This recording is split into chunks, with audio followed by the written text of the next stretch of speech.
you always, when you watch the tape, I say you change your mind about some things. I know I made a statement before that I didn't feel like we did anything good.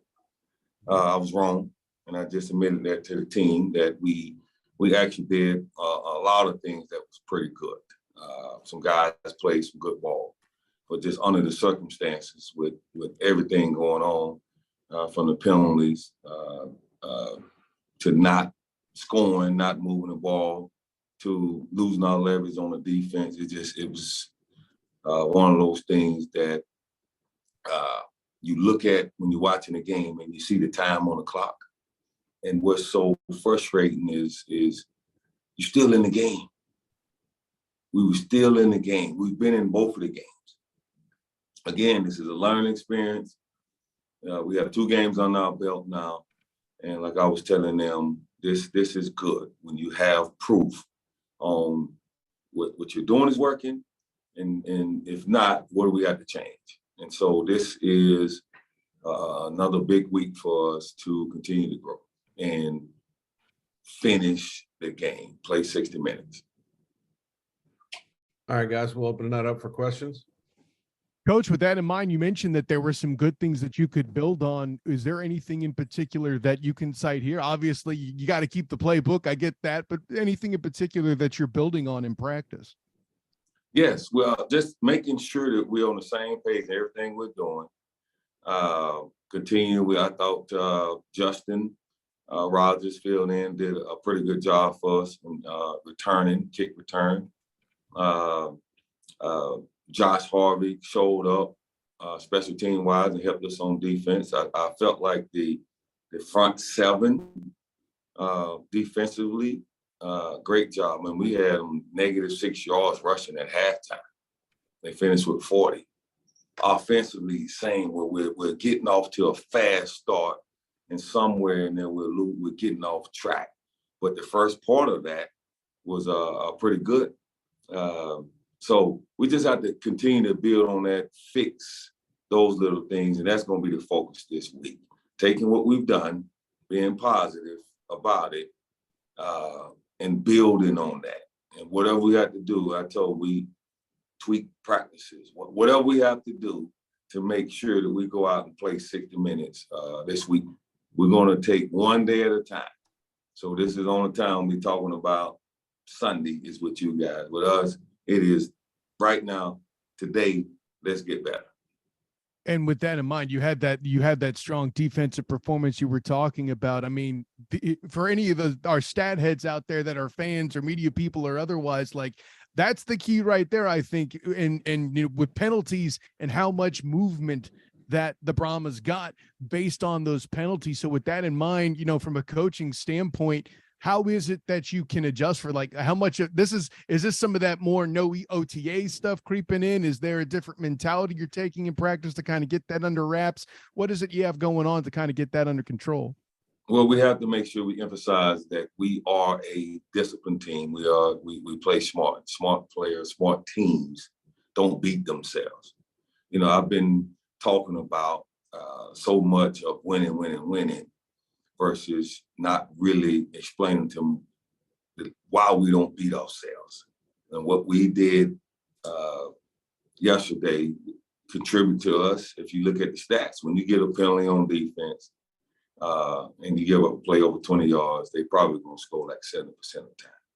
Offensively, if you have a negative play during a drive, that's 50% that you're giving up. So keeping the momentum, not having pre-snap penalties, and not having those penalties of hitting the quarterback out of bounds, not getting a punt block when the PP is standing right there. That's the stuff we work on. And again, I keep telling you, we have to be able to get that from the practice field to game day and produce. So that's on me as the head coach on how we structure practice. What do we emphasize? And that will get corrected sooner than later. Coach Jeff Barnes from Team EST Media. Yes. early in the game, you guys seemed to play a lot more zone. Didn't have as big a pass rush when you were doing that, but you were making big plays on the football as far as breaking up passes because of your physicality. That kind of went away a little when you started taking more chances. You started playing man. They seemed to have more success versus that. How are you going to balance that going forward? Well, we just got to manage it a little bit better, right? You look at the clock and you tell guys don't look at the scoreboard, right? And then they score and you keep going. And obviously players know how the game is going. And all of a sudden you're out there telling yourself, well, I got to make a play. And we play a little bit of man. We mix it up. We're not a man team, not a zone team. We do a little bit of everything. And in certain situations, like on the fade on the touchdown, I mean, we good throw, good catch. Now we just got to be able to make some of the plays to help us out.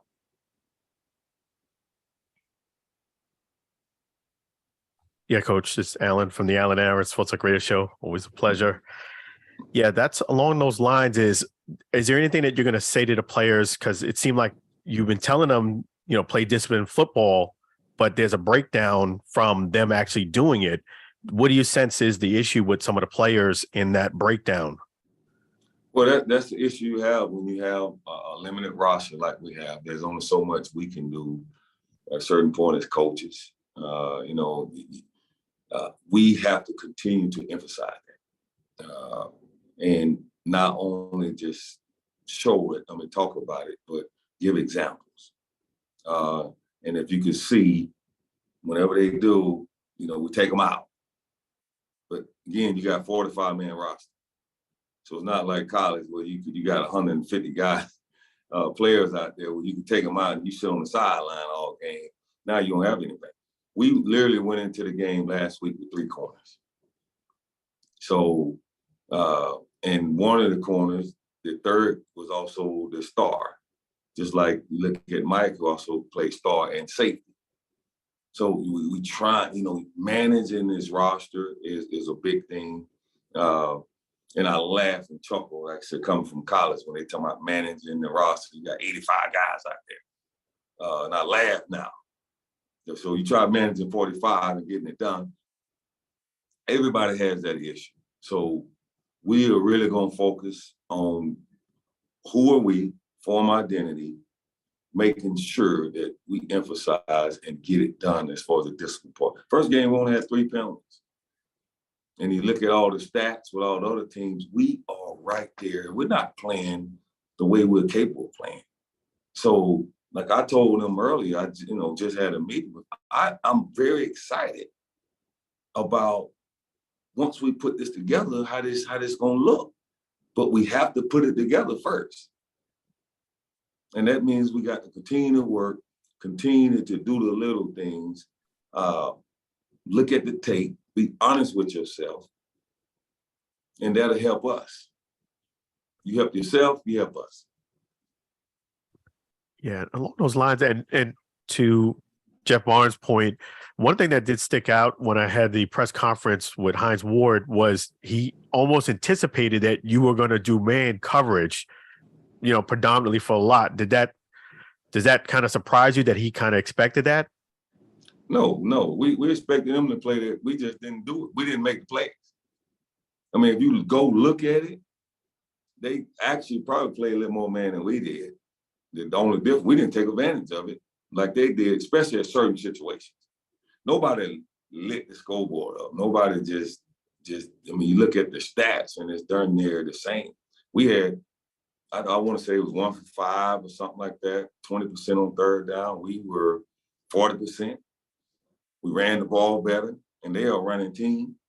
They made the plays, and my hat goes off to them when they had the opportunity. We did. We dropped one pick six, and we tipped another one that the corner had a chance at. So there are plays out there. We have to make sure we adjust to what the game of football is about. Coaches and players included. This is not just the players, it's not just the coaches. It's all of us. Coach, you mentioned a lot about moving moving things around and having to manage this smaller roster. And thanks for the insight on that, by the way. That's super educational, because I always kind of wondered what it's going to look like with that lower number. But overall, how used to it are the players getting? Because you've not been shy in saying you're going to change things out, going to rotate guys. How have the players kind of adapted to that? Right, tradition says, like, for example, they almost abhor changing quarterbacks, whereas rotated guys rotated guys out. How have the players kind of responded? Like, are they struggling getting used to, hey, here's this flow and changing quarterbacks, or, you got guys giving you the put me in coach speech or any of that? How are the players responding? Oh, yeah, everybody wants to play. Nobody wants to come out. And we've had conversations. So I talked to them before the season even started about the ideals. Now, obviously, there comes a certain time where somebody's going to play the whole game. But initially, because, again, you just look at these games, and that's why it's so exciting about the XFL and the other team. You look at it, and it's exciting. But nobody had OTA day. Nobody had preseason game. So the brand of football is pretty darn good right now. So imagine how it's going to be as a season going for everybody, because you're starting to settle in now. And now I'm not guessing, can he do this? Will he make that block? Will he make that catch? Can he make that throw? Well, now I'm seeing it live. So what we have to do is decide, when are we going to go to that? Obviously, it's not as fun when you're 0-2 and offensively you scored 12 points when it really counted. But I like the fact that the guys didn't quit. It felt like in there the air was taken out of us in that third quarter-ish, and then we came back. So to me, that's for the fans. I mean, the support, keeping the energy going, and we want to put on a good show for them for coming out and support. Man, I'm so thankful for them. And in 2 weeks, when they come back and feel it, we will be better. I guarantee we will be better, and we will have a better performance. And Coach, let me build on that too, real quick, because we've talked about no OTAs, no camp, that sort of thing. I've heard schools of thought in coaching that even in situations where they have that, whether it be like spring ball in college or preseason in other pro leagues or what have you, there's a school of thought that the biggest leaps for teams usually happen within the first couple weeks. Because you haven't had those, do you feel like that kind of could expand even beyond those 2 weeks to where your team still has a chance to make those big leaps to start getting the W's? Absolutely. I mean, we literally still trying to find out what's a great position for him. Where can I fit him? Can we run this with him? I mean, we can do it in practice all we want to, and that's what's the frustrating part. In practice, it looks pretty good. We like, man, okay, we about to roll. Now, when it really counts, obviously, is when we're playing against an opponent, and you look at the scoreboard and you're like, man, we played better than last week. Like I say, for 3 quarters. Now we got to get 4, and we got to be just from the coaches and everything. We have to be better with everything we do, from how we again practicing, from scripting to play calling, to when the call is winning. That's what we've been talking about all morning. Hi, Coach. I posed this question to the players yesterday. I wanted to ask you as well. You're 0-2. As an NFL veteran, 0-2 in a 16-game season leaves you a lot of runway to right the ship. In a 10-game season, not so much. Do you plan to keep it as let's keep the process going, or do you want to enforce more of a sense of urgency, knowing that maybe 5-5 or 6-6 won't reward you with playoffs? Well, you got to keep it going. You look at, like you said, when I was with the Patriots, won the Super Bowl. We started 1-4 and won the Super Bowl. So we have 8 teams, 10 games. We're going to play each other again. So to me, it's not time for panic. Long as it's not how you start, even though you want to start better than what we've started, but it's how you finish.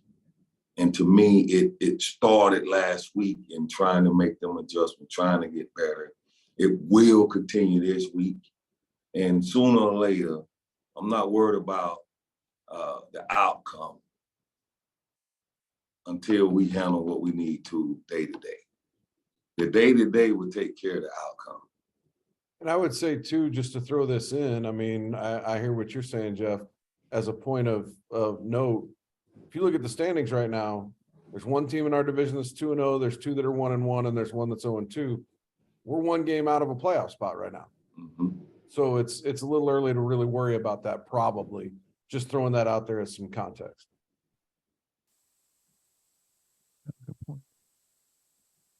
Coach, I got to follow up with this real quick too.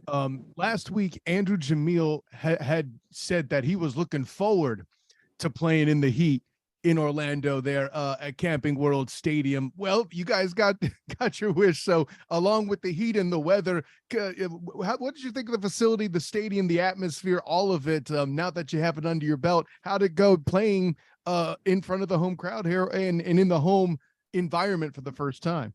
Man, it was electric. I want to say, I haven't been to all the stadiums yet, but I would say the best stadium in the league.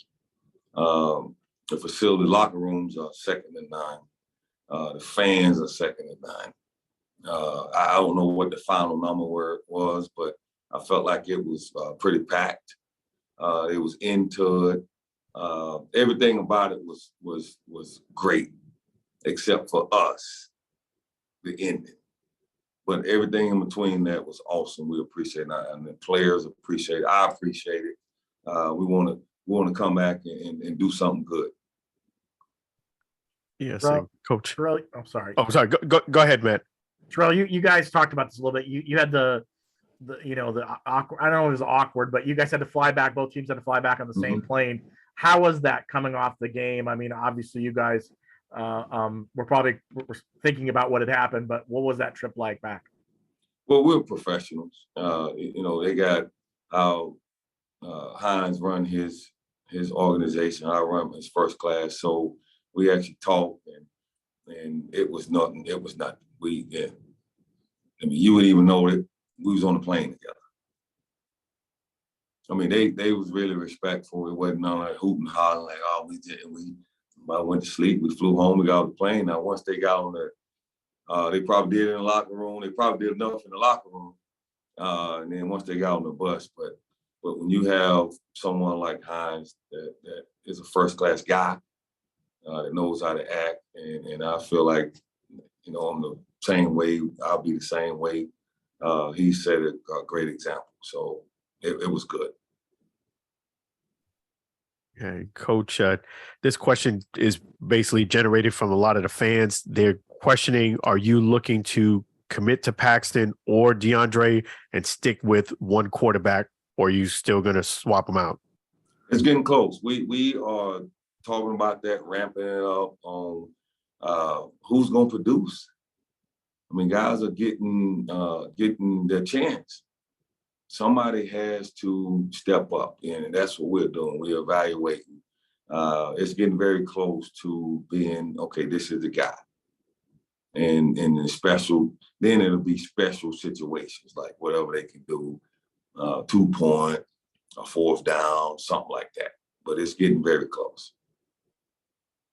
Okay, so it's to be determined still. Yes. I mean, we 0-2. We scored 12 points, so nobody has grabbed the Bulls by the horn, Yeah. No, I get you. Anything else, guys? Coach, and I didn't research this fully beforehand, so if I have it wrong, go ahead and check me. But if I'm doing my math right, you and Hines Ward would have played possibly against each other at some point. We played against us several times, yes. Yeah. So with that in mind, how was playing against him similar to coaching against him as far as, the fun, the intensity? It's not.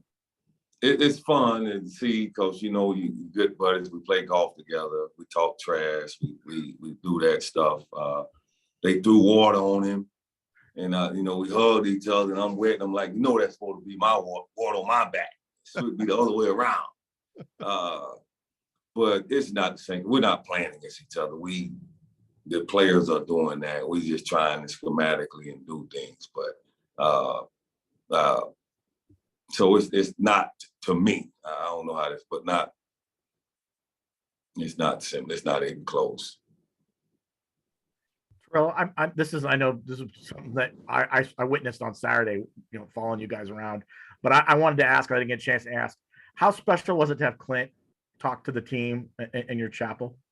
Oh man, that was powerful. Clint Purvis was the chaplain, the FCA for Florida State for a long time. I mean, he was there when I got there, so I'm assuming, I would say 85 he got there. I might be giving him a few years. But to have him speak, to come down, it shows the loyalty, it shows the support that Florida State, the love that we have for one another, that he was willing to come down and do our chapel. And it was powerful. It was powerful. I think a lot of the young men got something out of it. It was volunteer. They didn't have, you know, wasn't forced to come in, but it was awesome having Clint there. And I wish he would come back. Thanks, I Coach, appreciate that. My last question for you, Coach. I think I might have forgotten it by the time that was done. It was a good answer. Matter of fact, somebody ask a question. It'll come back to me. You're getting old, man. Anybody else? Jeff, you come back to you? I got it. Sorry. Okay. My mind is going with my knees. So the running game actually showed signs of improvement again. You guys hit 100 yards for the first time this season. Once again, I think overall you guys on the ground are becoming highly efficient. Is that encouraging, knowing that you're still trying to sort out your quarterback position, that you could at least rely on your running game? Very, very encouraging. Again, what we're doing right now, 2 games on our belt, is really being honest with ourselves, evaluating properly, and what works for us. And then you have to compare that to the other league. You know, I first want to admit, I want to light the scoreboard up. I want to throw it all over. But if the league is not going to present that for us, then we got to change. And I have no problems adjusting and changing, adapting. The winningest coach in the NFL, the greatest coach, adapts. Bill Belichick adapts to everything. So I feel like if he can do it, hell, I better be able to do it, right? So we're going to be honest and look at everything. And I'm telling you guys, we are going to get this thing going. All right. Anything else, fellas? Awesome. Thank you, Coach. Appreciate it. Thank Thank you. y'all. Thank you, Coach.